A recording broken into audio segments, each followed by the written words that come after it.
নামাজে একই রাকাতে সূরা ফাতিহা পড়ার পর 3 বার সূরা ইখলাস পড়া যাবে কিনা? খুবই দরকারি একটা প্রশ্ন। সূরা ইখলাস কোরআনের এমন একটা সূরা, যেই সূরা শুধুমাত্র আমাদের আল্লাহর কথা বলা আছে। এই সূরাতে অন্য কোনো সাবজেক্ট নাই। এই সূরায় শুধু কার আলোচনা আছে? এরকম আরেকটা সূরা কোরআনে নাই যে সূরার শুরু থেকে শেষ পর্যন্ত শুধু আল্লাহর গুণগান আছে, আল্লাহর বৈশিষ্ট্যের কথা আছে, আল্লাহর একত্ববাদের কথা আছে, অন্য কোনো সাবজেক্টই নেই।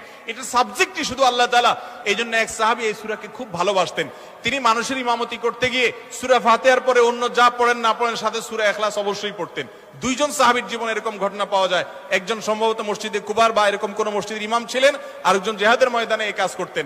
সাহাবীরা এসে বলছেন, ইয়া রাসূলুল্লাহ, উনি নামাজ পড়ালে অনেক লম্বা সময় ধরে সালাত আদায় করে, আমাদের কষ্ট হয়ে যায়। নবীজি ডেকে বলছেন, তুমি কেন এই কাজ করো? বললেন, ইয়া রাসূলুল্লাহ, সূরা ইখলাস এখানে আমাদের রবের কথা বলা হয়েছে, আমার রবের পরিচয়ের উল্লেখ